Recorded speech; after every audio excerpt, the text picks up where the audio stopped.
RGPV diploma के previous year के question papers को सॉल्व करने की सीरीज़ के इस वीडियो में हम ईयर 2024 के कंप्यूटर प्रोग्रामिंग का क्वेश्चन पेपर सॉल्व कर रहे हैं। और आज के इस वीडियो में हम इस क्वेश्चन पेपर का क्वेश्चन नंबर 8 का ऑप्शन ए सॉल्व करेंगे। तो आज के इस वीडियो के लिए हमारे पास क्वेश्चन है कि what is the difference between declaring a header file with angle bracket and double quotes, या किसी हेडर फाइल के एंगल ब्रैकेट एवं डबल कोट्स के बीच घोषित करने में क्या अंतर है।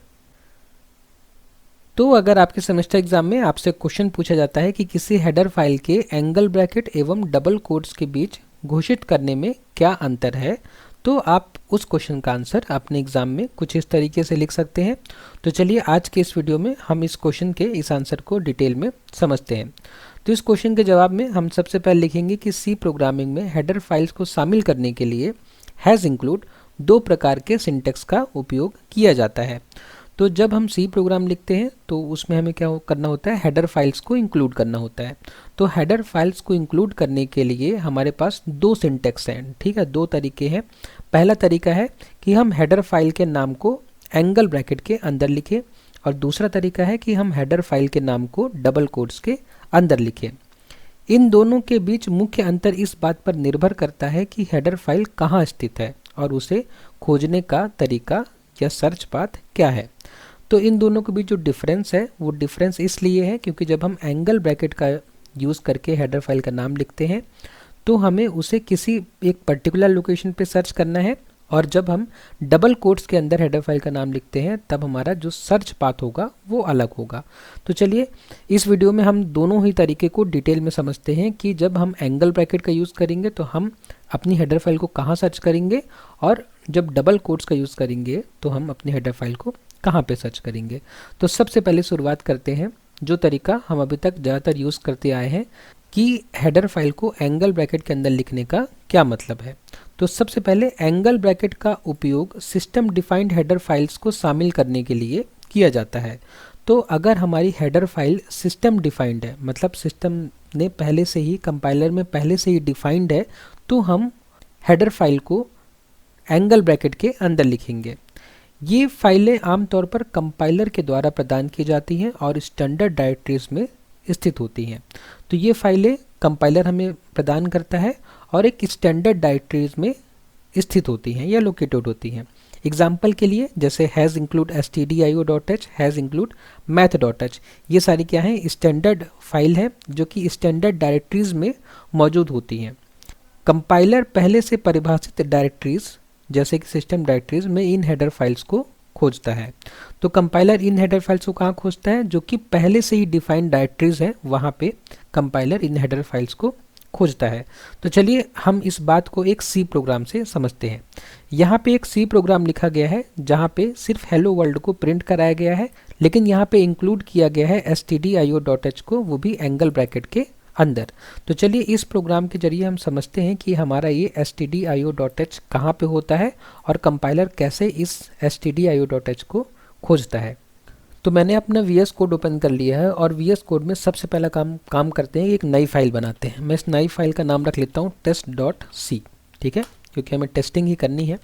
तो और क्या करता हूँ, मैं इस प्रोग्राम को जो हमने कॉपी किया है उसको मैं यहाँ पे पेस्ट कर लेता हूँ। तो जब मैं इस प्रोग्राम को रन करूँगा तो इसका आउटपुट मुझे हेलो वर्ल्ड मिलेगा, ठीक है, जैसे कि हमें प्रोग्राम में दिख ही रहा है। लेकिन सवाल यहाँ पे ये है कि ये stdio.h फाइल कहाँ पे है और वो स्टैंडर्ड लाइब्रेरी कहाँ पे है। तो चलिए जैसे कि ये प्रोग्राम रन हो गया और हम देख सकते हैं कि हेलो वर्ल्ड प्रिंट होके आया है, मतलब ये प्रोग्राम हमारा एकदम सही चल रहा है। तो अब हम समझते हैं कि जब हमने इंक्लूड किया है stdio.h को, तो ये हेडर फाइल कहाँ पे मौजूद है और वो कौन सी स्टैंडर्ड लाइब्रेरी है जहाँ से कंपाइलर इस फाइल में लिखे हुए कंटेंट को हमारे प्रोग्राम में इंक्लूड कर रहा है।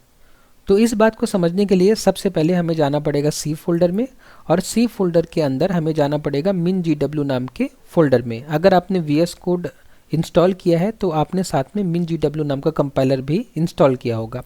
min.gw के अंदर हम देखेंगे ये इंक्लूड नाम का फोल्डर। इस इंक्लूड नाम के फोल्डर में ही हमारी सारी हेडर फाइल्स होती हैं। जैसे कि हमने इंक्लूड किया है stdio.h, तो ये हेडर फाइल भी हमें यहाँ पे मिल जाएगी, ठीक है। देखिए यहाँ पे stdio.h, ठीक है, ये हमारी हेडर फाइल है जो कि हमने अपने प्रोग्राम में इंक्लूड किया है। तो जब हम अपना प्रोग्राम रन कर रहे हैं तो कंपाइलर जो है यहाँ पे आ रहा है इस इंक्लूड नाम के फोल्डर में, और इस हेडर फाइल में लिखे कंटेंट को हमारे प्रोग्राम में वो इंक्लूड कर रहा है। तो अगर मैं इस हेडर फाइल को खोलना चाहूँ तो इस हेडर फाइल को मैं ओपन कर सकता हूँ। ये VS कोड में ही ओपन हो सकता है। तो अगर मैं इसका कंटेंट देखना चाहूँ तो काफ़ी सारा कंटेंट है। ये पूरा ही कंटेंट हमारे प्रोग्राम में इंक्लूड हो जाता है जब हम इस फाइल को इंक्लूड करते हैं तो, ठीक है। जैसे कि आप नाम देख सकते हैं stdio.h। तो इतना समझने के बाद हम क्या कर सकते हैं, हम stdio.h सिस्टम की डायरेक्टरी से लिया गया है ये बता सकते हैं। यह स्टैंडर्ड इनपुट आउटपुट फंक्शन को उपलब्ध कराता है। जैसे कि हमको पता है कि stdio.h में हमारा printf और scanf का डिक्लेरेशन मौजूद होता है, इसलिए हम इसको इंक्लूड करते हैं अपने प्रोग्राम में ताकि हम printf और scanf का यूज़ कर सकें। अब उसके बाद में जो दूसरा सिंटेक्स है जिसमें हम हैज़ इंक्लूड करके डबल कोट्स के अंदर हेडर फाइल का नाम लिखते हैं, इसके बारे में अब हम समझ लेते हैं। तो डबल कोट्स का उपयोग यूज़र डिफाइंड हेडर फाइल्स को शामिल करने के लिए किया जाता है। तो अगर हम चाहें तो हम खुद की भी हेडर फाइल बना सकते हैं, ठीक है। अगर हम हेडर फाइल बनाते हैं तो उसको हम कहेंगे यूज़र डिफाइंड हेडर फाइल। तो अगर यूज़र डिफाइंड हेडर फाइल को हमें अपने प्रोग्राम में इंक्लूड करना है तो हम क्या करेंगे, डबल कोट्स के अंदर हम उसको इंक्लूड करेंगे। ये फाइलें प्रोग्रामर्स द्वारा बनाई जाती हैं और आमतौर पर करंट वर्किंग डायरेक्टरी या प्रोजेक्ट की फाइल में स्थित होती है। तो ये फाइल कौन बनाता है, प्रोग्रामर। जो प्रोग्राम लिख रहा है वो ये फाइल्स बनाता है, ठीक है। और आमतौर पर उसको कहाँ रखता है, ये तो करंट डायरेक्टरी में जहाँ पे वो काम कर रहा है, या अपने प्रोजेक्ट के किसी और फोल्डर में वो इस हेडर फाइल को रखता है। यदि कंपाइलर को करंट डायरेक्टरी में फाइल नहीं मिलती तो यह सिस्टम डायरेक्टरीज में भी खोज सकता है। तो अगर मान लीजिए कि अगर हम इस फाइल को अपने सिस्टम डायरेक्टरी में भी रख देंगे तो भी हमारा कंपाइलर इस फाइल को ढूंढ लेगा। तो चलिए हम इस बात को एक एग्जांपल से समझेंगे अभी। तो उसको समझने के लिए सबसे पहले हमें क्या करना पड़ेगा, हम एक हेडर फाइल पहले बनाते हैं, ठीक है। तो ये myheader.h नाम की एक हेडर फाइल हम बनाएंगे जिसके अंदर हम ये मैसेज रख लेंगे, ठीक है। इस मैसेज में हमने क्या किया है, हैज़ डिफाइन मैसेज की हमने ये वैल्यू दी है। मतलब मैसेज जब भी हम लिखेंगे अपने प्रोग्राम में तो मैसेज की जगह ये प्रिंट होके आएगा, ठीक है। तो इसको मैं एक काम करता हूँ, पहले मैं ये main.c बना लेता हूँ, ठीक है। इस main.c में पहले मैं आपको हैज़ डिफाइन वाला काम करके दिखा देता हूँ, उसके बाद में मैं हेडर फाइल करके आपको काम करके दिखाऊंगा। तो VS कोड में अभी हमने ये फाइल बनाई थी जिसमें हमने ये प्रोग्राम लिखा था और इस प्रोग्राम का आउटपुट क्या आ रहा था, हेलो वर्ल्ड आ रहा था, ठीक है। तो इसी फाइल में मैं क्या करता हूँ, अभी जो अपने प्रोग्राम कॉपी किया उसको मैं पेस्ट करता हूँ और इस प्रोग्राम को थोड़ा मैं फॉर्मेटिंग कर लेता हूँ। सबसे पहले इसकी फॉर्मेटिंग कर लें तो फॉर्मेट डॉक्यूमेंट, और उसके बाद में देखिए myheader.h मैंने अभी नहीं बनाया है इसलिए यहाँ पे एरर आ रही है, तो मैं इसको हटा देता हूँ। फिलहाल इस प्रोग्राम से मैं myheader.h को हटा देता हूँ। उसके बाद अब ये हमारा प्रोग्राम है। अगर अभी मैं इस प्रोग्राम को रन करता हूँ तो मैसेज की जगह मुझे एरर मिलेगा, ठीक है। मैसेज अनडिक्लेयर्ड, मुझे मैसेज आ रहा है कि ये जो मैसेज आपने लिखा है ये अनडिक्लेयर्ड है। इसका मतलब क्या है, कंपाइलर को नहीं पता। तो मैं एक काम करता हूँ कि मैं इस मैसेज का मतलब क्या है कंपाइलर को बता देता हूँ। मैं बता देता हूँ कि मैसेज की जगह आपको क्या लिखना है हैज़ डिफाइन की मदद से। तो हैज़ इंक्लूड के बाद मैं हैज़ डिफाइन कर देता हूँ और बता देता हूँ अपने प्रोग्राम को कि हैज़ डिफाइन मैसेज का मतलब ये है कि hello from my header file, ये मतलब है मैसेज का। अगर मैं यहाँ पे अभी इसको रन करता हूँ तो मुझे एकदम सही आउटपुट मिल जाएगा, hello from my header file. लेकिन मुद्दा ये नहीं है, हमें करना ये नहीं है, ये तो रन हो ही रहा है, ठीक है। हमें क्या करना है कि इस कंटेंट को लिखना है अपनी हेडर फाइल में, ठीक। तो मैं एक काम करता हूँ कि मैं एक हेडर फाइल बना लेता हूँ, ठीक है। तो उसका नाम लिख देता हूँ मैं myheader.h, ठीक है। myheader.h नाम की एक हेडर फाइल मैं बना देता हूँ। ये हेडर फाइल मेरी बन गई और मैं क्या करता हूँ कि इसमें वो हैज़ डिफाइन वाला मैसेज में क्या करता हूँ, मैं पेस्ट कर देता हूँ, ठीक है। ये has define message hello from my header file, okay. तो मैंने एक .h नाम की हेडर फाइल बनाई जिसका नाम है माई हेडर, और मैंने उसमें बस एक ही लाइन लिखी है हैज़ डिफाइन मतलब मैसेज की जगह जब भी हम अपने प्रोग्राम में मैसेज यूज़ करेंगे तो मैसेज का मतलब होगा ये पूरा का पूरा स्ट्रिंग, ओके। तो अब क्या करूँगा, मैं इस myheader.h को इंक्लूड करूँगा अपने प्रोग्राम में। तो इंक्लूड करने के लिए मुझे क्या करना रहेगा, हैज़ इंक्लूड। अगर मुझे इसको इंक्लूड करना है तो मुझे इसको क्या करना पड़ेगा, डबल कोट्स के अंदर लिखना पड़ेगा myheader.h, ठीक है। तो अब क्या कर लिया मैंने इस हेडर फाइल के कंटेंट को अपने प्रोग्राम में इंक्लूड कर लिया।